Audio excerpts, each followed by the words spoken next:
Hello ladies and gentlemen, welcome to February.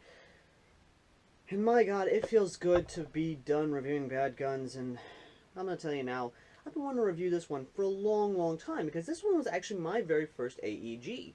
And ironically enough, it's still in production, by a company who I actually do love, have had nothing but positive things to say about it, and something I think a lot of you may have had as well. And I have actually seen a lot of kids, or at least one kid, at the local fields in my area, whenever I got the gas money to basically justify going an hour or 2.5 hours out and back, basically 2 hours to 4 hours worth of gas money, actually out, and I've seen them actually rocking these as their first airsoft guns, and definitely hammered home my, well, thoughts on the areas that, people can only spend what they can spend. And you know what? It is a good gun. And the gun that I think a lot of you have started out with, or wanted to start out with, if you were wanting to do it. And something that has actually been kind of interesting, as people haven't really figured out what this gun was based off of. They originally thought it was based off of a gun that you automatically at eyesight think it's based off of, but when you look closer at it and actually have owned one of these, then you'll know, oh no, it's based off of that version of that gun. Ladies and gentlemen, today I am talking about one of CYMA's best known, and yes, I say best because I've heard nothing but positive things about it from people who start out playing airsoft, but then were like, and then I kind of set it off to the side, but I still plink around with it every once in a while. It is their good starter gun, the CYMA CM.022. I say CM.22 instead of .022 because, well, it's based off of a .22 AK. Excuse me, what?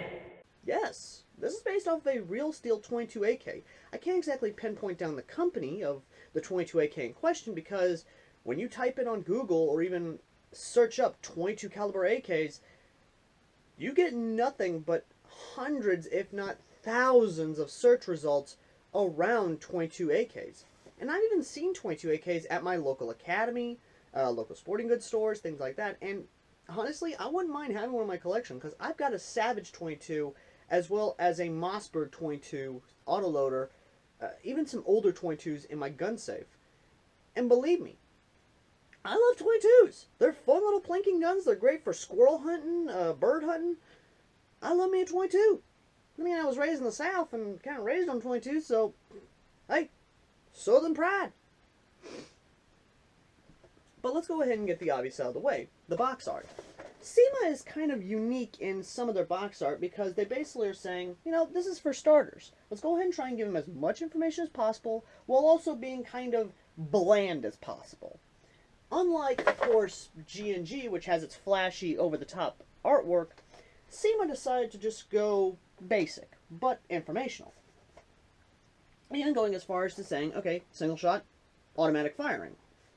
But I could have said full auto, but you know what? I think that's kind of good as well. And of course they say features, airsoft electric spring gun, which is funny, automatic fire, magazine capacity 50 rounds, which in reality this is not the case. This is their mid-cap version, non-hop-up version. The one we actually have is the hop-up version. But what I love is that it gives you all this information. You have the electric spring gun, which is showing how the actual system works, shows you the battery charger, the NICAD battery, and of course the bulletproof glasses, which in reality are not bulletproof. But on the other side, and this brings me back to my days of early Yode, is the mid-cap magazine in question. This thing is kind of cool, and it actually does show the motor and system all here. However, like I said, what we have is the hop-up version, which means we get to talk about it and talk about the possibilities of upgrading it. Now, when actually opening up the box, this is what you get. You get a thing of .12 BBs, don't use them, and the manual as well as an unjamming rod. No glasses in this one, of course, because apparently I didn't get the glasses, but, who knows. Anyway. Setting that to the side, of course, we definitely do take a look at the manual, and this, you can definitely tell this is one of CYMA's more higher quality guns, because they used a higher quality gun for this. And even then, it's funny because I definitely do love how they've set it up. They've set up the whole back here saying, okay, it's not firing, all that good jazz. And there's a good bit of Chinglish here and there, but even then, it's a very thick manual that's not, you know, well, not really thick in the sense, but just thick paper. But it does tell you everything you need to know, which is definitely nice. So let's set that to the side and actually get to, well, the gun itself. Which the gun itself is actually not bad. A little smaller than a standard AK in terms of the actual design of it, but I'm saying that from really an eyesight point of view, because when messing with other AKs, they seemed a little bigger in my mind. But it's obviously plastic, it's obviously ABS, and it's $50. Everything I could dream of. But for some of you, you're scratching your heads going like, Al, why are you being positive about this? When I look it up on eBay, it says it's made by UK Arms. Well, there's a reason for that, folks. UK Arms basically got one of these and started copying them and started throwing them out there like basically everything, not even putting care into it. And while, yes, Rev Nation actually did review one of UK Arms versions of the 22 AK, it wasn't their best work. If you want a good 22 replica AK, or at least a replica of a good 22 AK, go CYMA. CYMA actually knows what they're doing, and they actually, well, they've been doing AKs for ever, it seems now, and they're well known for reliability and quality. I know a lot of you are laughing your asses off, but it's true. Now the hop-up, you may be asking, is, where's the hop-up? Charging handle is not movable. Well, it's simple. The hop-up is right here. Forward for less hop, back for more hop. Much like a standard AK hop-up. So this allows players to get used to that style of hop-up for if they want to actually get the money and buy a $100 AK or even a better AK. Now, I know everyone's been trying to say, okay, how do you know it's a 22 AK? Because I'm going to have to get around that eventually. And why I'm calling it a 22 AK. The magazine. This isn't a standard AK magazine where you rock it in. No, this is based off of a 22 AK magazine where you just stick it in and you click into place. Yes, if you actually look up 22 AK mags, they're the same way. You put them into place. Now, the AK magazine sometimes is a little wonky, but this is a high cap. And the way you would load up the high cap, you open that up and you pour it in, which is a really interesting design for a high cap, in my opinion. But you push that down, and you do that. Once again, getting players used to actually, well, using an AK magazine. And there was a BB stuck. Hold on a second. Whoop. The magazine has a little problem with having BBs stuck inside of it. Anyway, though, like I said, you stick it in, and unlike an actual AK, the first click is now full auto. The first click is semi-automatic. The second click is full auto. And once again, it's definitely interesting to say the least, because they're giving the players the ability to not only get used to the AK style hop up, the magazine, but this is something that's, in my opinion, very good, because it's set up like an AR-15 almost, or a lot of the AR-15s in Airsoft, where, or at least an M4, more or less, M16, M4, whatever. I see them as AR-15s, where the first click would be semi-automatic, and the second click would be full auto. Unlike an AK, where the first click is full auto, and the second click is semi-auto. And yes, I know you're seeing the blazing orange tip, don't worry, we're going to get to that. Now the barrel on this thing only comes to about here, in terms of the actual inner barrel length.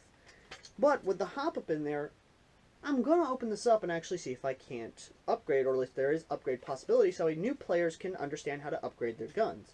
Or at least help new players who are seeing this and being like, you know what, that'll be a good starter gun for me. Would be like, okay, can I upgrade it though? You know, and get used to doing that. Because this is one of those guns where it's cheap enough to where one can get it, and the possibility of upgrading it is there, so that way they can just look at it and be like, okay, can I upgrade it and actually work on that and then take those upgrades and put it in my other AK when I actually want to get another AK? You've heard me say nothing but positive things about this. It's because, I'm sorry, that's all I've got is nothing but positive, because this is bringing back good memories. It's combining a lot of good things from my childhood. 22 caliber rifles and pistols, a Kalashnikov, the first airsoft gun I ever got, and the price tag for the common man. And the fact that I've talked to a lot of people who have rocked these things on the field as their first gun, and even will bring them to the field just as a loaner gun, or even, you know, just for fun. Blink sting in the backyard, you know, things like that. And believe me, That's what it is. It's a good starting gun. But the battery is where some people are going to be turned off. To actually access the battery compartment is push this down, pull this up, and then show the RC car style, yeah, that. And the battery itself is the same way. You see, the battery in question actually is this. A little stick battery, which is a 7.2 700 mAh, well, NiCad battery. And to my knowledge, there's not really a lot of lipos, but I think if you were genius, actually really good at wiring, you could replace the wiring with actual Tamiya's. And to my knowledge, I don't think CYMA's actually going to replace the batteries, or at least replace these batteries with Tamiya connectors. I don't know for sure, but for anyone who actually does work at CYMA, let me know in the comment section down below. But anyway, after putting that in, you once again line up the buttstock, put that in. There we go. And this is the kind of performance you're getting out of the gun.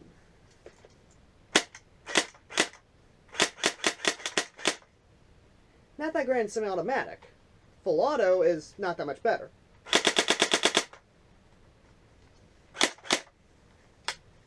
In reality, the gun itself is just a simple starter gun.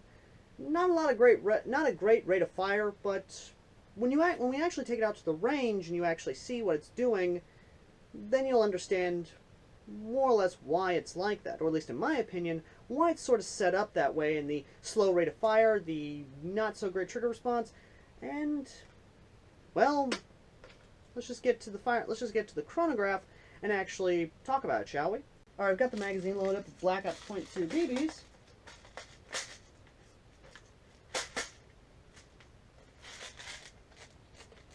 Let's go ahead and do this. I'm going to go ahead and put the hop to normal, so that way it doesn't go that good jazz. But, just go ahead and get her set up. Let's see what she is getting at, FPS-wise, alright? 143? 144? 144? 144? 143. So it's not bad in terms of FPS or even trigger response, all that good jazz. But it's definitely one we're going to have to see because unlike most, when we saw that low FPS beforehand, we weren't exactly breaking 50 feet with a lot of other springers or things like that. But with the implication of a hop-up, let's see how this starter gun by CYMA actually pans out in terms of range, and if it's actually good in terms of range, shall we? Here we are, 50 feet out with the hop-up completely turned off, and if it can still hit pretty good... Oh. That's kind of the tricky thing with this magazine, is if you hit that right there, that nice little hook, it'll... Which is why you have to just slam it right up in there.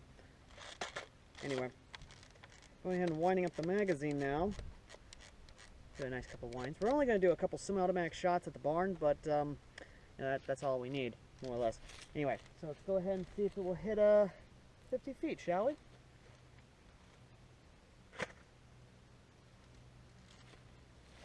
Not even. With the hop-up completely turned off, it's dropping off at about the 30-foot mark. So with the hop-up off, you're getting about 30 feet. Now let's go ahead, put the hop-up on a little bit. I am using 0.2, so we're putting the hop-up knob right there about... oh, say, yay, middle section. So let's see if it hits at about 50 feet.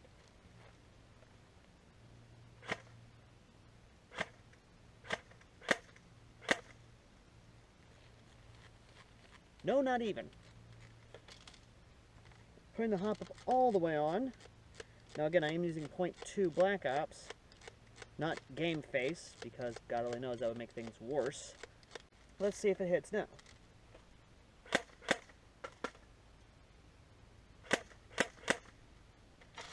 Apparently we had a malfunction. Baby. There it goes. Fair warning, I have had this taken to a couple games, so the magazine is a little... Okay, it's clicking now. Alright.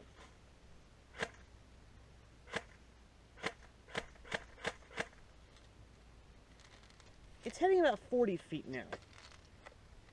Let's try full auto.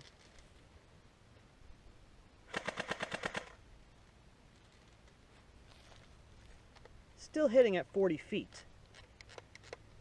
I'm going to go ahead and put you guys close as I can. I'm going to put the barrel over the camera here, and hopefully you can see what I'm seeing, alright?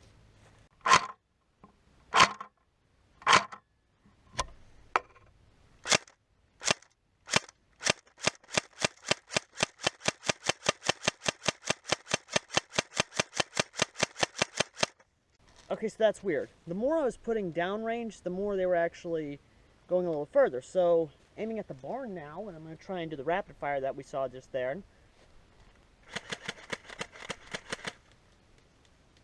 Okay, now they're hitting 50 feet. Huh.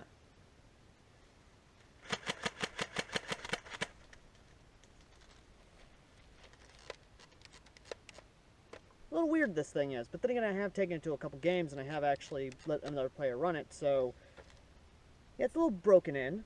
So let's take it back a little further, 60 feet, and see if it's still hitting. Here we are, roughly 69 feet. We're in the 60-foot range, more or less. Let's see if it hits the barn.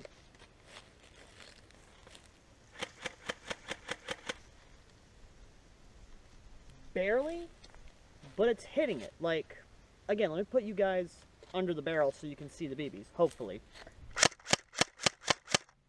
Gravity is at play here, and I'm going to say this now, max range for this, depending on how it is acting up, because this thing is somewhat acting up. Like, some BBs will just, like, I've got the full hop up on, and some BBs will either drop below 50 feet, or they'll go beyond 50 feet, or they'll go 60 feet, or they'll go below 60 feet. It's acting weird, to say the least, but we'll probably improve upon that when we actually open this up and take it, when we actually open this up. But either way, let's get back inside and talk about this, shall we? When all's said and done, the big question is it good? Yes and no. Let me just go ahead and put the no out there. No, it's not good because it's a beginner gun. It's meant to just be your basic bitch gun for when you want to get into the sport and you don't want to, or when you don't want to, or you don't have the budget to spend over $60 or over $50. Yes, it's a good gun because it's a beginner gun. That, and it's really the only .22 AK we have in Airsoft. I say that because, again, this is based off of a .22 AK, not a actual Kalashnikov, you know, one chambered 7.62x39. No, it's based off of a gun that's chambered in .22 LR. But here's the thing, guys. You know me well enough that I never say anything unless I back it up. This is a good gun, yes, for if you want to get, for if you have a Airsoft .22 collection, you know, Airsoft guns that are based on .22 caliber weapons, and you want to add this to that collection. I recommend you do, because this is a good representation of a .22 AK and what a .22 AK is. But it's also good as a starter gun, meaning it's good for the money. I have seen more players around here rocking these than I have seen of them rocking the G&G combat machines. Why? Because it's a beginner gun. It's well affordable for what the parents are wanting to spend on their kids. And I can't tell you how many times I've actually talked with parents and they actually look at the stuff and they never understand why, you know, they'd want to spend over $100 on what is essentially a toy. And I get that. I really do. Again, being the common man's airsofter who reviews bad guns so you don't buy them, this is well within my field of saying, hey, this is a beginner gun. This is good for if you're starting out.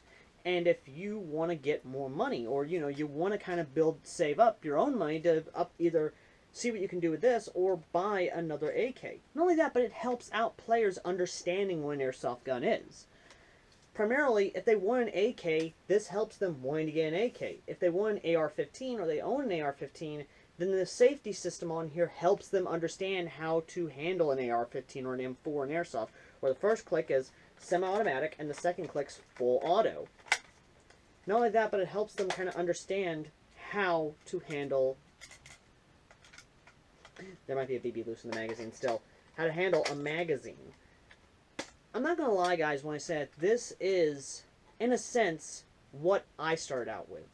This was the gun I started out with, which the one I had back in the day was a fixed hop-up mid-cap version of this, but it is what it is. And this is something I can recommend to anyone who wants to start out in Airsoft but doesn't have the money to spend on a combat machine, or even other guns, which are well within their budget. Again, this is something I'm probably going to open up and try and do mod guides for, or even show you how to get in here and improve upon it. Because believe me, I want to improve the hop-up that's in here, because the hop-up that's in here is not really that great, but I'm going to improve upon it. Anyway, what's the final verdict on this little bad boy? It is no more, no less than a 7 out of 10. A good buy. this is well worth the money. It's worth the $50. But if I had to tell CYMA something, and CYMA, if you're watching this, I'm saying this as someone who respects your brand and loves your brand. Something which I have always recommended for someone if they wanted an AK, but they didn't want to spend the money for a LCT or New Pro or any of the other more expensive AKs. Update it. I'm dead serious, CYMA. Update this to where it's worth $60 or even $70. Update it to where, well, one, it accepts AEG magazines. Update to where it has a better hop-up system. Update to where it can accept Tamiya batteries instead of the RC car batteries. I'm saying this as someone who loves your brand and respects your brand. Yeah, I know everyone and their mother's going to try and hate on this video, hate on this review, and say, oh no, it's a piece of shit, it's a piece of shit, it's a piece of shit, da da da. Here's the thing, guys. I'm the common man's airsofter. I have said it many times before, I review bad guns so you don't buy them. This is not a bad gun. It's just an old gun. Yes, you heard correctly. Old gun. If my research is correct, this design of gun has been around since the 90s. What? What the fuck? So it's not a bad gun. It's just out of date. That's all it is. Anyway. Thank you all for watching. As always, I've been AirsoftAL. And you know what? Talking about this really brings back good memories. And really, in a sense, helps put things into perspective. But you know what, guys? I think we should take a look at another company's economy-friendly gun. That's right, folks. We're going to take a look at another economy-friendly gun. But this one is Umarex USA's original MP7. Let's do this, shall we? Till next time.